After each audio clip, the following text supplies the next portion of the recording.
Hi, hello, welcome back to my channel. My name is Skye and today I'm going to be sharing with you guys a kind of reflection on my low buy of 2020 and what I'm going to be doing for my low buy of 2021. So first off, I'm going to talk about my low buy of 2020 and how well it went. In 2020, I actually used a purchase tracker to log my purchases and when I, decluttered something, emptied something, when I made a purchase, when I didn't buy anything, and I'll flash those images on screen right now so you can see the evolution through my low buy. I thought I did a lot worse in my low buy last year than I actually did.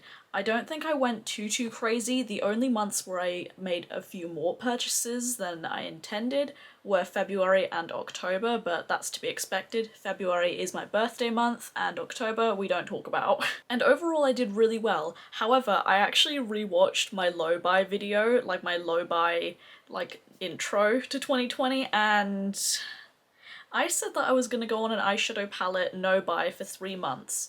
I lasted 3 weeks. I'm actually going to read my rules that I've actually written out for myself. So for the entire year, I was going on a no buy for highlighters in 2020, and I was actually successful in that. However, I was gifted 3 highlighters in PR and 1 as an actual gift from a friend. But in all of 2020, I only purchased 1 highlighter, and I allowed this purchase because this is the Kaleidos Prophecy highlighter. This was their multi-chrome highlighter, and this is the most unique highlighter that I own, so I thought it would be a smart purchase. Plus, I could do videos on it and it'd be beneficial for me. Also, if you see me looking down, I am just referencing my notes right here. And I also said that I was gonna go on a low buy for the entire year for loose pigments.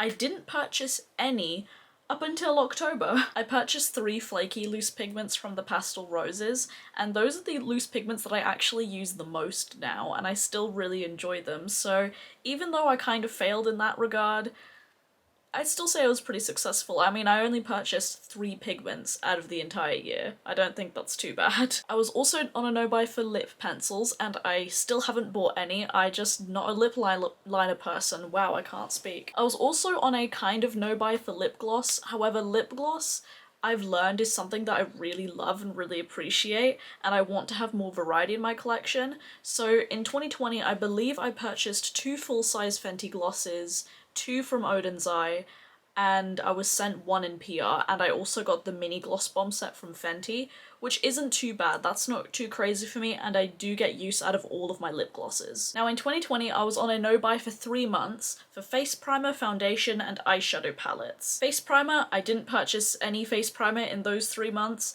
and the only face primers that I have purchased were repurchases. I only ever have 1 face primer going at a time, and I'd say that was successful.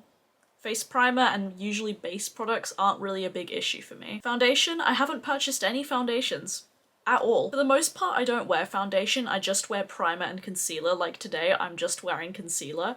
But if I do wear a base product, it's usually a tinted moisturizer, so I'm not even a foundation person anyway. My preferences definitely have changed. Now, eyeshadow palettes, I big fat failed. I bought so many eyeshadow palettes in 2020, and I was kind of going through like a phase where I was kind of caught up in the whole low buy perspective, where I went from one extreme of having everything to the other extreme of having nothing and only having stuff that you need. For an example, you have 1 Brights palette, you don't need any other Brights palettes. You have 1 neutral palette, you don't need any other neutral palettes. But I realized for me, and what this low buy has taught me, is that when it comes to eyeshadow and eye products in general, I'm not a minimalist. I'm really not, and I really tried to be a minimalist, but that's just not me. I like having variety in my collection, I like having a lot of palettes, and even though my eyeshadow palette collection isn't that out of hand, we'll talk about that later, I'm actually planning to do a palette series where I use every single palette in my collection, but I will talk about that later in the video. I'm not going to continue on an eyeshadow palette no-buy at all this year because I know that I will not stick to it, but also I'm just gonna make sure that I'm more responsible, because I feel like any palette that I have purchased in the last year I think was a good purchase in my collection and a good addition, so I feel like I'm becoming more and more responsible in that sort of sense. I'm now going to talk about my low buy for 2021. Now, in December of 2020, I did go on a no buy for the entire month, and that was very beneficial, and I did actually succeed. The only things that I purchased in that month were repurchases, like necessary repurchases. For an example, I ran out of my favourite concealer, so I bought it again. And in 2021, I'm gonna continue with my low buy and just be mindful about my purchases.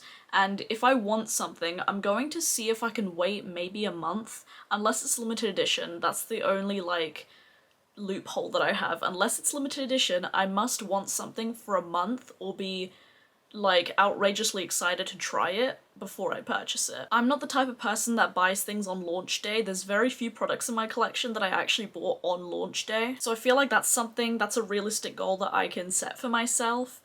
And yes, I'm also going to be doing a palette series. This is actually inspired by Julia Mazzucato here on YouTube, but she's not making videos anymore, unfortunately.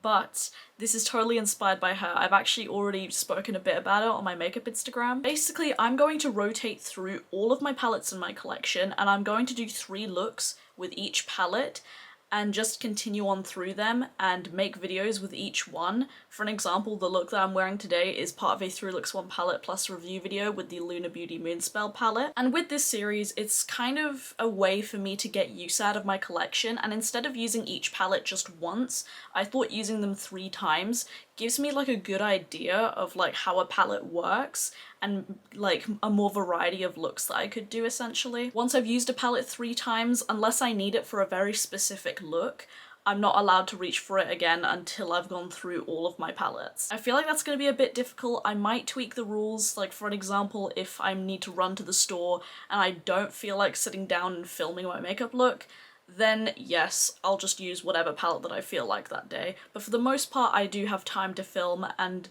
when I do my makeup, I have the time to like sit down and think about it. So with this palette series, I am allowed to pull in single shadows if I so please, so I get use out of my singles that way. Hello, it's Editing Skye, long time no see. I just wanted to add in that I've actually started bullet journaling this year, and I'm actually recording my palette series in my bullet journal.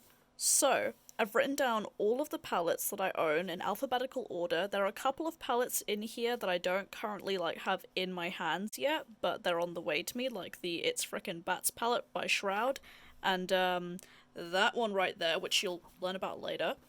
So yeah, so far we've done 2 looks with the Lunar Beauty Moonspell palette, and I'll be ticking them off as I go through them. And in 2021, I want to specifically focus on buying eyeshadow singles rather than palettes, because as much as I love palettes, I love single shadows, but I don't have that many of them. I was initially going to do that last year, but that did not happen, but I'm determined to make that happen this year. Also, my low buy haul series will continue, and I cannot wait to show you guys some of the things that I've got. I've actually placed 2 orders already. I know it's January, what date am I filming this? It's January 4th when I'm filming this. This video is going up a lot later though. But I cannot wait to show you guys what I got, and of course I'll do videos with the items. And once my palette series is over, I will do a sit down video and just give you kind of like a roundup of my thoughts of it and how it felt to use every single palette in my collection, and basically talk about like what stood out, what didn't, do I want to declutter any of them? And I think it would be a good way for me to get use out of my palettes, because for me personally, I tried project panning, but it's just not for me. I end up hate panning everything, and it's just not good. I just do not like panning. I love following panners on Instagram and YouTube, like I love watching panning videos. I just can't do them. I know my limits, and panning just isn't it for me. I think that's everything that I have to talk about for my low buy for 2021. I will try and do an update video in the middle of the year, or whenever I feel like it. Also, I will be doing a makeup inventory video that will probably come up somewhere around February time, because I know that I will be getting makeup for my birthday. I will be buying makeup for myself for my birthday, and I think that's an appropriate time to do my makeup inventory. And also probably around that time I will show you guys my makeup collection again, because it's changed quite a lot, and I think for the better. But with all of that said and done, that is it for today's video. I hope you guys enjoyed it. Please do let me know if you're going on a low buy for 2021 and what are some of your rules and that sort of thing. Full details of this makeup look should already be on Instagram, which is beautyybyskye right here. Do follow me in there if you want to see more makeup content from me. This is also part of a 3 looks 1 palette plus review with the Lunar Beauty Moonspell spell, and that video should be going up pretty soon. Not too sure when yet though. You can also follow me on my other social media. I have a personal Instagram, I livestream on Twitch sometimes, and my Twitter are all linked down below, along with my Ko-fi page if you'd like to tip me a coffee. And as always, stay safe, wash your hands, and I'll see y'all in the next video. Bye.